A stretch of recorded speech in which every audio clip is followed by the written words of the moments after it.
We are now going to open up testimony from Brian Massie, lobbyist for Citizens.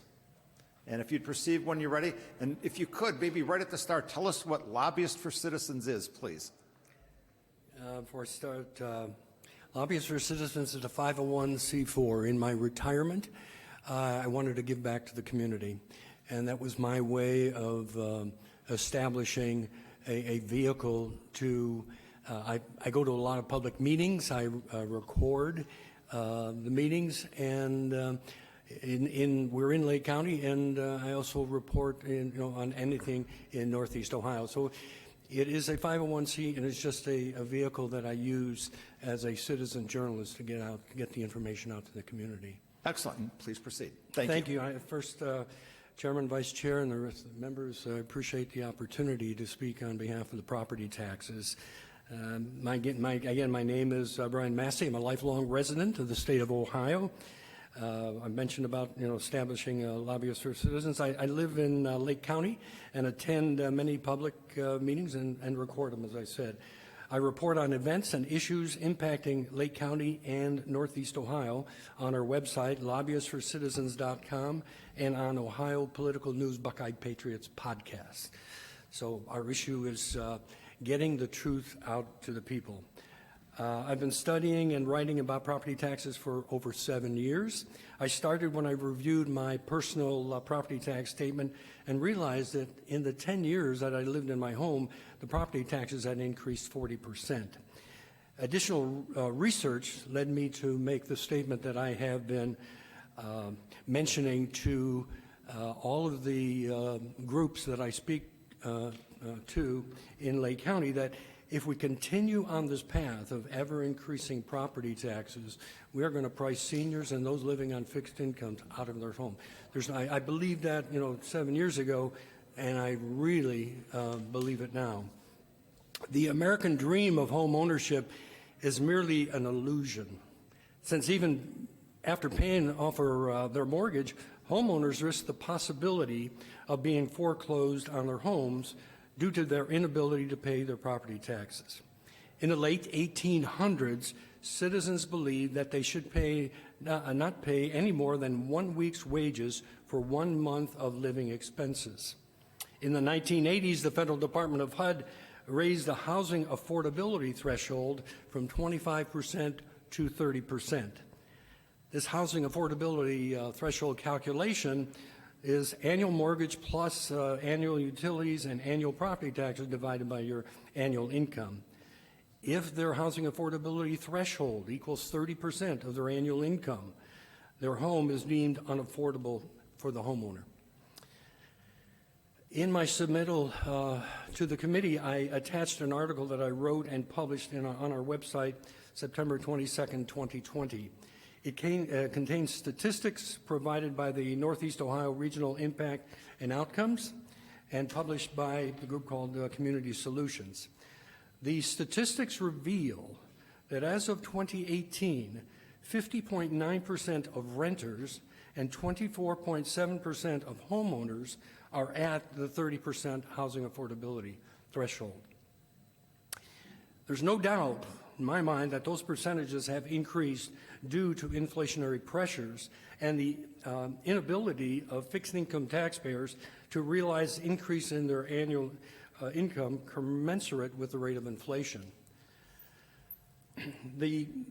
Also, the mandatory sexennial revaluation currently taking place throughout the state will see increased home valuations in the range of 30%. This will result in significant increases in property taxes because of the inside or non-voted millage. In addition, those school districts that are at the 20 mil limit will see a tremendous windfall in their property tax revenue without a vote of the taxpayers, further compounding the problems for the citizens living in those school districts. We are pleading with this committee to consider the desperate plight of many Ohio citizens, but especially our seniors and those living on fixed incomes. I thank you for the opportunity to speak, and we pledge to help get the committee's message out to the citizens of Ohio through our network of websites, social media, podcasts, and politically active groups. Thank you very much. Well, thank you so much for driving in from Lake County today. Thank you. We'll open it up for questions from the committee. Are there any questions for Ms. Massie? And we have Representative Lear. Thank you, Mr. Chairman. Thank you, Mr. Massie, for coming down. I'm just curious your opinion on a few things. So almost 250 years ago, we fought a revolution over taxation without representation. Mm-hmm. And we're increasingly being asked to allow people to not have to pay any more property tax on their homes. And I get it, because our property tax system in Ohio needs a lot of work.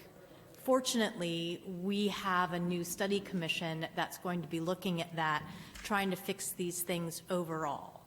But my question to you is, do you have an opinion on the fact that if we pass these bills that freeze or don't require any additional property tax from certain homeowners, those folks will have representation without taxation? I'm just wondering if you have thoughts.